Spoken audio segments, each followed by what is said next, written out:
বিতর্কিত ৩ জাতীয় সংসদ নির্বাচন আয়োজনে জড়িত সাবেক প্রধান নির্বাচন কমিশনার, নির্বাচন কমিশনারগণ ও নির্বাচন কমিশন সচিবালয়ের সচিবদের ভূমিকা তদন্তে অবিলম্বে একটি কমিটি গঠনের জন্য সংশ্লিষ্ট কর্মকর্তাদের নির্দেশ দিয়েছেন প্রধান উপদেষ্টা প্রফেসর মোহাম্মদ ইউনূস। নতুন সেনোরা, গাইনোকোলজিক্যাল সোসাইটি দ্বারা স্বীকৃত নিরাপদ ও সুগন্ধিমুক্ত স্যানিটারি ন্যাপকিন সেনোরা। সোমবার রাষ্ট্রীয় অতিথি ভবন যমুনায় জাতীয় ঐক্যমত্য কমিশনের এক বৈঠকে এ সংস্কার আলোচনা শেষে এই নির্দেশ দেন প্রধান উপদেষ্টা ও কমিশন প্রধান প্রফেসর মোহাম্মদ ইউনূস।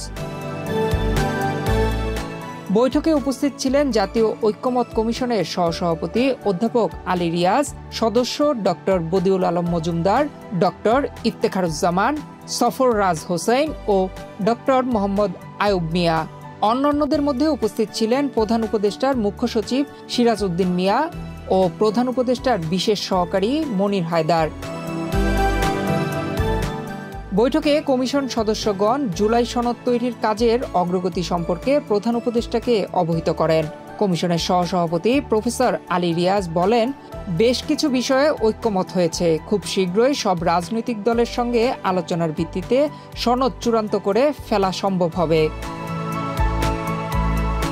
প্রধান উপদেষ্টা বলেন, সবাই জুলাই সনদের জন্য অধীর আগ্রহে অপেক্ষা করছে। তিনি আশা করেন আগামী জুলাই মাসের মধ্যে তারা এটি জাতির সামনে উপস্থাপন করতে পারবে।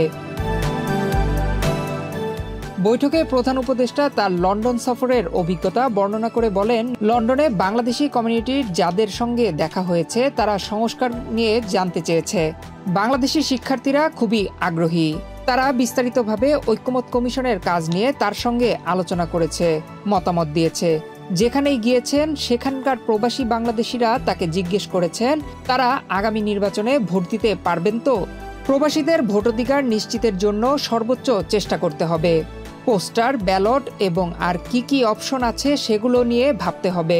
সংশ্লিষ্টদের সাথে আলোচনায় বসতে হবে।